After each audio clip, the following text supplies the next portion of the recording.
Oi, pessoal. Meu nome é Luísa Paixão de Oliveira. Eu sou professora substituta aqui da UFOP. Vou dar essa aula para vocês, né, dentro da disciplina de semiologia pediátrica, sobre a semiologia do sistema locomotor.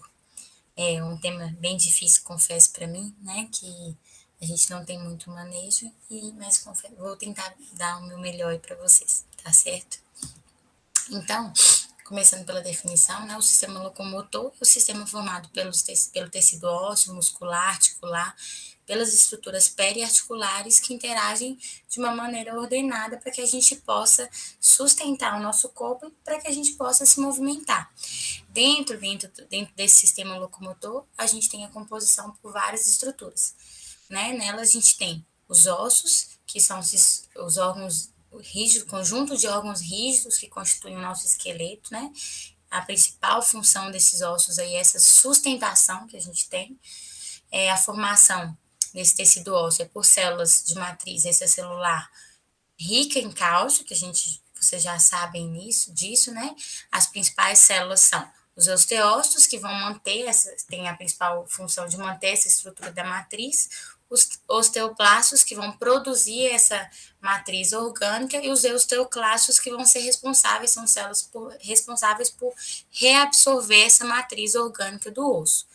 A gente tem duas partes do osso, uma parte mais estática, que seria essa parte dos osteócitos, osteoblastos, osteoclastos, e a parte mais dinâmica, que está em constante remodelação, que é a parte que é influenciada por nossa nutrição, a nossa ingesta de cálcio, e a parte que a gente mais tem papel aí, digamos assim, né, em relação à nossa alimentação, fatores externos. A função, então, né, sustentação das nossas articulações, dos músculos, dos tendões e de outras estruturas que a gente vai ter no nosso sistema locomotor. Produzir também células sanguíneas, a gente sabe, né, que a medula óssea, ela fica dentro desse osso, então a gente tem essa função de hematopoiese, reserva de íons, principalmente o cálcio e o fósforo, que fica dentro desse osso, e a manutenção desse equilíbrio ácido básico do organismo, o efeito tampão. A gente tem essa troca celular, né, desses íons que ficam dentro da célula, dentro do osso também.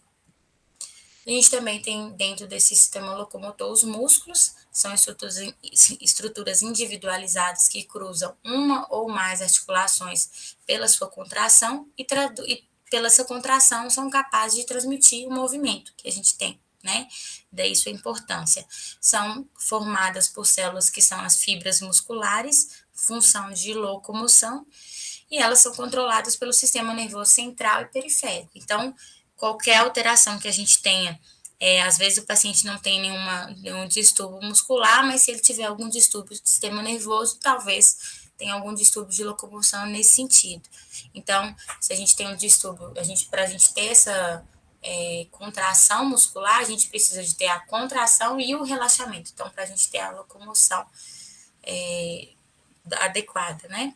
A fibra muscular, ela pode ter tanto hipertrofia quanto hipotrofia, né? Atrofia, de acordo com o estímulo que a gente faz aí. Então, se a gente vai para academia, tem um estímulo repetitivo, a gente tem hipertrofia desse músculo, e se a gente é um paciente que tem uma alimentação inadequada, que tem consumo inadequado proteico, né? A gente pode ter essa hipotrofia, a gente não tem estímulo, tem pouco estímulo, a gente pode ter essa atrofia aí muscular.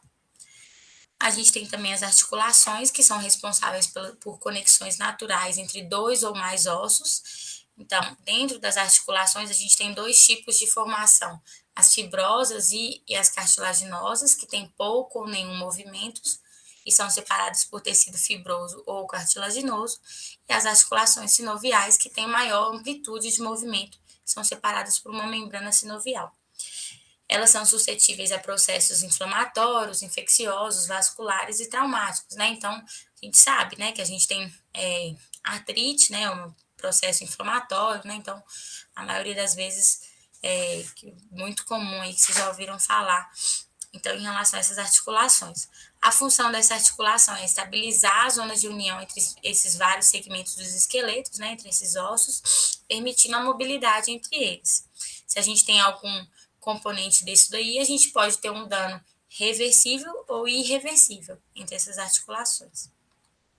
As estruturas periarticulares, então a gente tem os tendões e as ênteses, que são estruturas que ligam os músculos aos ossos, são formadas fibras de colágeno, elastinas e água, e a êntese é o ponto de inserção dos tendões nos ossos. São tecidos tendíneo e periósteo e fazem parte do tendão.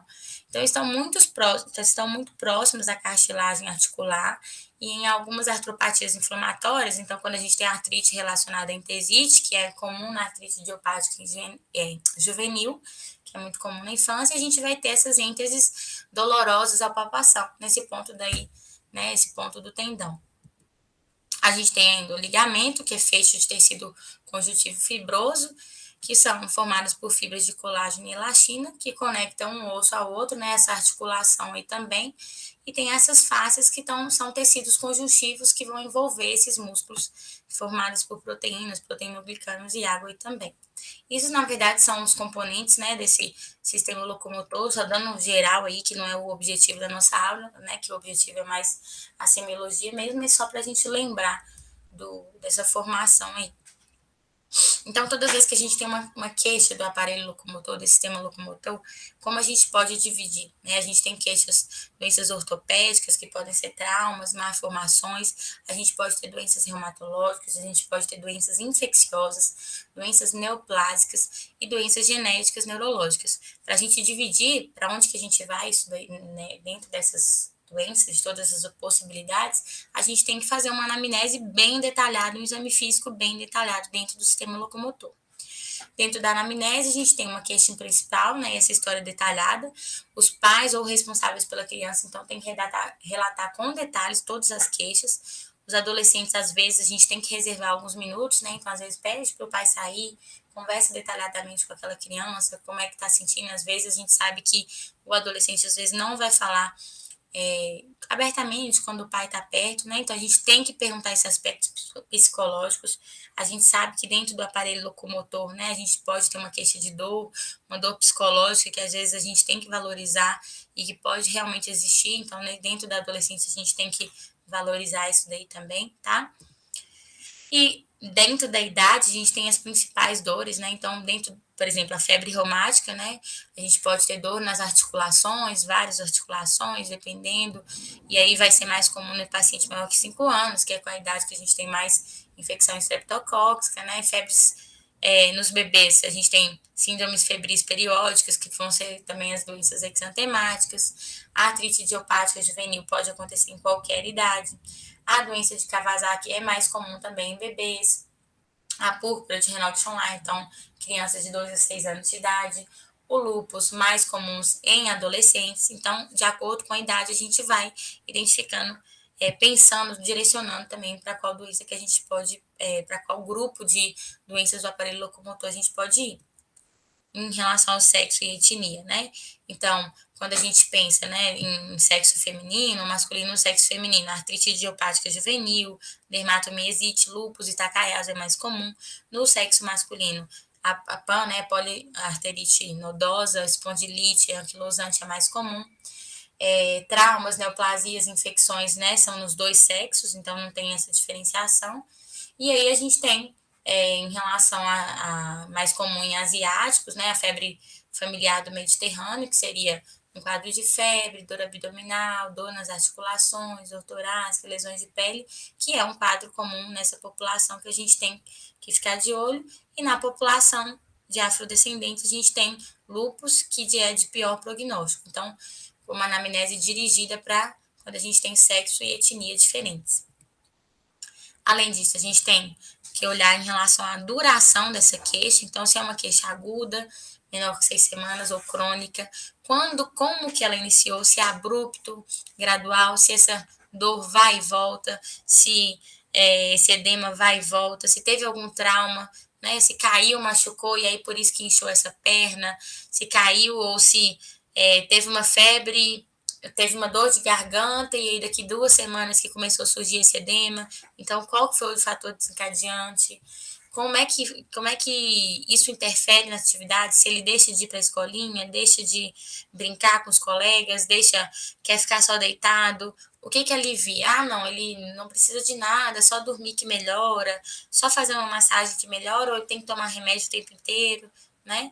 Quais outros sintomas que estão associados? Fica vermelho, fica quente naquela perna, naquele bracinho, ou não tem mais nada, né? Então a gente sempre tem que perguntar o que está associado. É só numa perna, em vários locais associados, tem perda de peso, tem suor à noite, altera o sono, altera o comportamento, o que que apareceu primeiro, então a gente tem que fazer uma anamnese muito detalhada. A dor, né? A gente tem que perguntar muito dessa dor, caracterizar bem, né, em relação à escala de dor aqui, se é uma dor leve, moderada, severa, se é uma dor difusa, se é uma dor irradiada, se é uma dor referida. Então, como é que é a intensidade, né? Leve, moderada e severa, se é uma dor contínua, se ela vai e volta, se essa dor migra, se ela queima, se ela é em parestesia, se ela é profunda, se ela é uma dor empontada, né? Isso tudo a gente consegue diferenciar e mais direcionar em relação às nossas doenças. Se tem sinais inflamatórios, edema, rubor, calor, né, febre, e as circunstâncias de ocorrência dessa dor, se ela está associada a algum outro fator, né? A dor do crescimento, que todo mundo fala, com certeza vocês já ouviram falar, é uma condição benigna, né, que tem uma evolução crônica, geralmente é mais comum de 3 a 6 anos, autolimitada, tem que ser uma dor, assim, a gente tem que caracterizar ela como um diagnóstico de exclusão, né, tem que excluir outras dores, mas geralmente tem um intervalo, demora, né, a criança brincou, esqueceu que tinha essa dor e de repente ela volta, depois de umas semanas, né?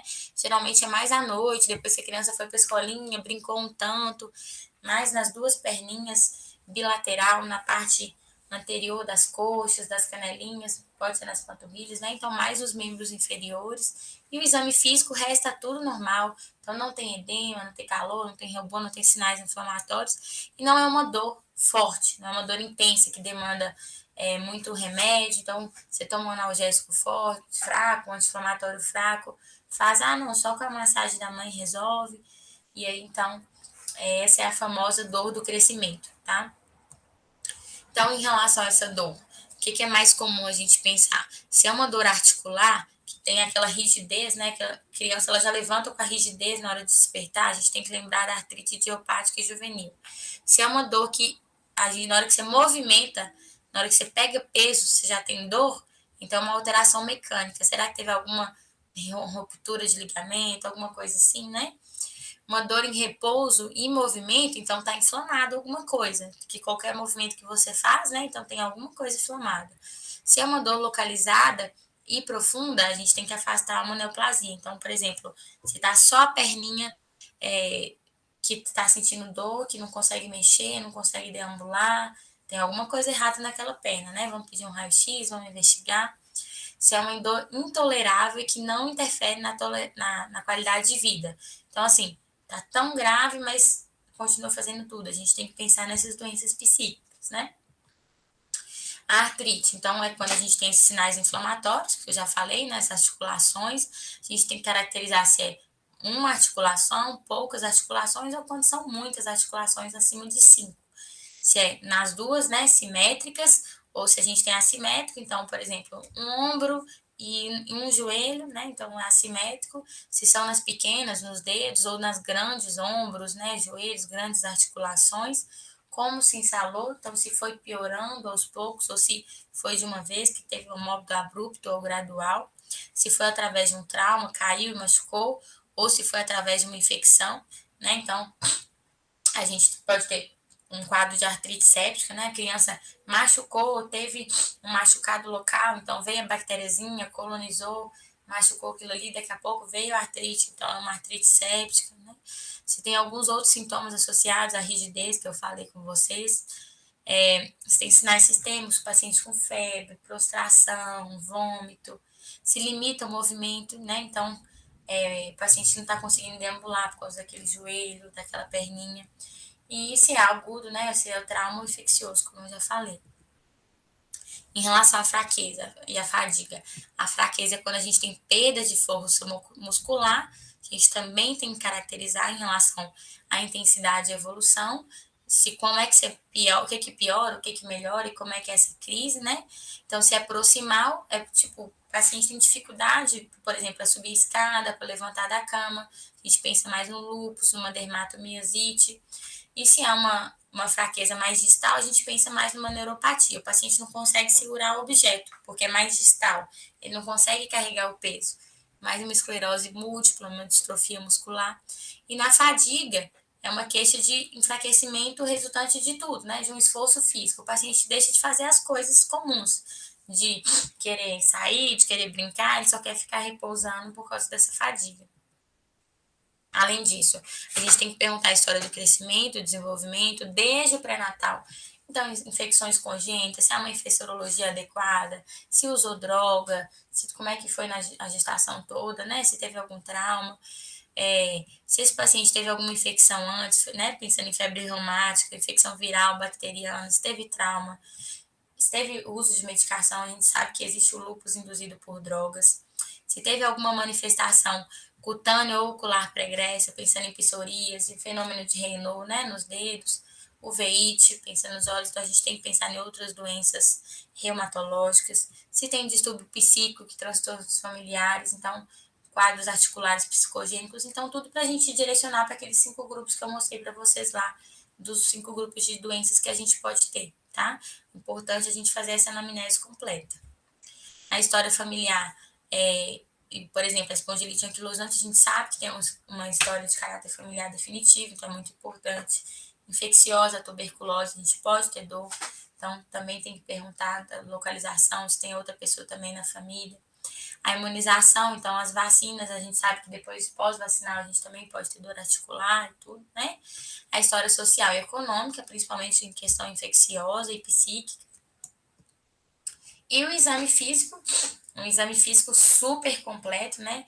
Na criança, vocês vão ver que o exame físico do aparelho locomotor é muito mais difícil, assim, também de fazer em relação ao adulto, até por causa da cooperação, né? Então, na criança menorzinha, às vezes vai ser muito mais difícil essa cooperação em relação à criança maior, que você já consegue fazer, né? Às vezes a gente vai ter que fazer muitas vezes, né? No colo da mãe, inclusive. Então, a gente tem que olhar ossos, articulações, músculos, estruturas periarticulares, às vezes integrando isso tudo, tentando fazer tudo junto, pela dificuldade que a gente tem de olhar mesmo.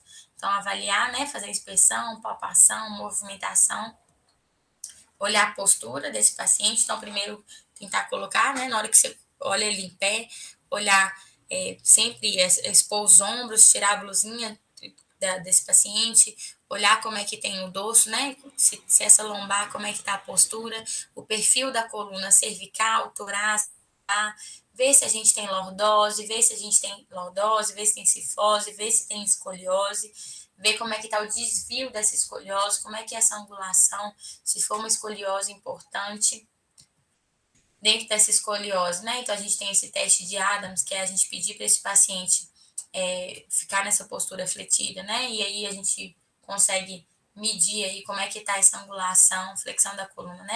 A gente vê esse alinhamento da coluna, que a gente vai ver se a simetria da caixa torácica é importante.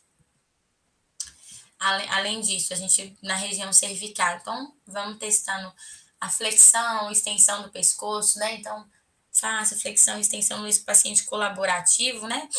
Para um lado, para o outro, na região tóraco-lombar também, a mesma coisa, flexão, extensão, vai para a direita, vai para a esquerda. Então, pede o paciente para movimentar tudo, para você ver como é que é o grau, né? Com quanto que ele consegue movimentar, se ele tem alguma limitação de movimento. Nisso, você já está vendo a questão muscular, você já está querendo, já está conseguindo ver a questão articular, um pouco da questão da força também, em relação à mobilidade, né, do esqueleto axial. Então, isso aí é o teste que a gente chama de teste de Schober, né? Como é que ele funciona? Com o paciente de costas, né? Você vai tirar a blusinha da criança também. Você vai pegar na região sacroilíaca, vai medir um ponto médio, né? Você palpar as duas cristas, medir um ponto médio assim, entre essas duas cristas mais baixas e vai marcar. Depois você marca 10 centímetros subindo. Na hora que você marcou esses 10 centímetros com uma caneta, você pede o paciente para abaixar, né? Na hora que esse paciente abaixa sem dobrar esses joelhos, aí você vai medir esse ponto de novo. Essa nova medida, então aqui que está marcando, esse entre o ponto superior e inferior, se for maior ou igual a 20 centímetros, 5 centímetros maior do que o inicial, essa medida está alterada. Então, isso daqui tem que ser até 15 centímetros, que é o normal de aumentar do paciente. Então, se aumentou mais do que isso daí, tem alteração desse mobilidade desse esqueleto axial. Em relação aos ossos, né? Então, a gente vai olhar inspeção e palpação, vai palpar, né? Esse paciente em relação a tudo. Tem que olhar em questão se tem algum sinal de osteomielite, algum sinal de inflamação, fazer a palpação correta de todos os ossos, do joelho, dos braços, dos ombros, ver se tem algum sinal de fratura.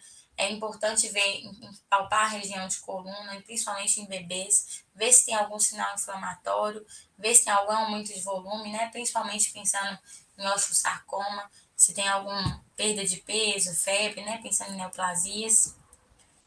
Então, nos membros, outra coisa muito importante nas crianças, né? A gente avaliar esses desvios que são normais na criança na posição ortostática, que a gente tem o geno vago, que é muito comum nas crianças 6 meses a 1 ano, até 2 anos de idade, que é a criança que fica com a posição, as perninhas mais arqueadinhas, né? E o geno valgo, que é geralmente comum até os 5 anos de idade.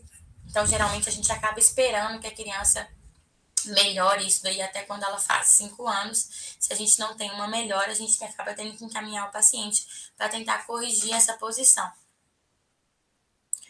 O pé torto congênito, então, quando o paciente pode também ter desviado esse pezinho, né? Então, uma posição mais varo, né? Ou em adução, esse pezinho equino, então também a gente tem que acabar encaminhando para poder corrigir. Então, o pé cava é quando a gente tem aumento desse arco longitudinal, a gente acaba tendo um arqueamento desses artelhos dos dedinhos. O pé plano, que também é comum na criança, geralmente a gente fica com esse pezinho plano até os 4 anos de idade. Na hora que a criança está começando na marcha, ela tende a apoiar mais nesse pezinho, nessa parte medial, então é mais comum. Mas depois dos 4 anos, se a gente não tiver esse arqueamento nessa parte medial, a gente também já tem que começar a desconfiar, já tem que começar a encaminhar para tentar consertar isso daí. Então, esse já começa a forçar mais nessa parte medial do pé. E o pé cava é quando é que se aumenta o arco plantar, já é o contrário, né? Geralmente a gente tem 60% de uma alteração que já é mais neuromuscular. Da parte muscular, então a gente tem a inspeção volume muscular, então a gente tem questão, né? Igual eu falei com vocês antes também, ver hipertrofia, hipotrofia, atrofia muscular, né? Contratura, se a gente tem deformidade fixa dos músculos e das articulações, ver se esses músculos estão simétricos, localização dos grupos musculares. Então, olha para você ver se a gente tem alteração, né? Olha como está esse músculo, como é que a gente tem diferença entre um músculo e outro da coxa em relação ao tornozelo aqui também, né? A palpação, se tem trofismo, o tônus desse músculo, se ele está contraído, se a gente tem alguma resistência, se ele é passivo. A gente avalia essa força muscular. Então, se é uma força normal, a gente pede para o paciente, né? Por exemplo, a mão, você pede para ele apertar a sua mão. O braço, você pede para ele fazer a força contra o seu braço. A perna também. Então, tem várias formas a gente tentando, né? No paciente cooperativo. E aí, a gente vai classificando esses graus de força com essa tabelinha. Você pode ir consultando, né? De acordo com essa força que o paciente vai fazendo. Então, se o movimento contra a gravidade com resistência total é a força normal, boa, contra a gravidade com alguma resistência regular, aí a gente vai ganhar uma força grau 3 quando tem contra a gravidade, e aí você vai classificando. Em relação à articulação, então, se tiver aumento do volume, hiperemia, deformidade, então a gente vai olhando todas as articulações, quadril, joelho, cotovelo, ombro, palpando todas as articulações, vendo se tem aumento de temperatura, dor, crepitação dessas articulações. E aí a gente também tem que fazer aqui, é só uma tabelinha de acordo com qual que é o grau de movimentação dessas articulações também, a gente não precisa decorar, a gente também não consegue medir isso adequadamente, né? Mas só para vocês saberem. Então, se a gente tem uma limitação de movimentação dessa articulação, né? Também tem que ficar de olho, porque o paciente, por que está limitando essa movimentação? É por dor? É porque tem edema? É porque teve algum rompimento? Né? Tem que ficar de olho. Olhar em relação à mandíbula, né? Então, a abertura da mandíbula, protusão e retrocesso da mandíbula, em relação ao ombro, flexão, extensão, para trás, para frente, abdução e abdução, então, rotação do ombro também para frente, para trás, tudo isso, né? Então, é um exame bem extenso desse sistema locomotor. Em relação ao cotovelo também, punhos, dedos, então tudo a gente movimentando, olhando a articulação. Ao mesmo tempo que você olha a articulação, você olha a força, né, dos dedos, faz tudo junto, acaba olhando a força, pedindo para o paciente fazendo os movimentos para você olhar em relação à resistência. O quadril também, então pede para o paciente para estender para um lado, para o outro, igual vocês também já estão acostumados a fazer no adulto, com o paciente deitado, levanta uma coxa, levanta a outra coxa, de costas também levanta, dedos dos pés levanta para cima, né, empurra para baixo também. Em relação às articulações locais de inserção dos tendões, né, dos ligamentos também, olha se tem dos ligamentos, se tem algum sinal, se tem alguma alteração. Em relação à marcha da criança também é muito importante, a gente tem que lembrar que na criança de 8 a 16 meses é a idade que ela vai começar a marcha mesmo, né? Então, ela tem uma alteração mesmo. A criança vai ter uma velocidade mais baixa, ela vai começar com uma basezinha ampla, para ela começar a aprender. Então, ela começa apoiando no calcânio, né? No calcanhar. Então, é difícil mesmo. Depois que ela vai atingindo essa maturação neurológica, que vai atingindo esse desenvolvimento, que ela vai tendo essa eficiência, suavidade que ela vai ter na marcha normal que a gente vai acompanhando. Então, a partir dos 7 anos, 8 anos de idade, que a gente atinge esse desenvolvimento neurológico, que a gente tem uma marcha, que é a marcha que a gente considera normal, que é a nossa, que a gente tem que considerar. Então, até essa idade, a gente tem que lembrar que a gente tem esse balanceio aí, que é essa alteração por causa dessa imaturidade neurológica, tá bom? As causas de marcha normal, a gente pode ter por fraqueza muscular, a gente pode ter por espasticidade, né? Pensando em causa de paralisia cerebral, por questão de contratura, algum defeito articular, em doenças reumatológicas, quando a gente tem algum trauma, pela própria dor, quando a gente tem alguma doença crônica, aguda, trauma, ou quando tem alguma variação anatômica, então uma formação congênita, o próprio pé torto, né? Pé todo congênito, o pé plano, aí esse paciente não vai conseguir ter uma marcha adequada, tá? Essas são as referências, os livros de semiologia. Queria agradecer a vocês. É uma aula extensa, né? Tentei passar mais rapidamente para não ficar muito cansativa, mas espero que tenha contribuído e que não tenha ficado aí. Qualquer coisa, estou às ordens.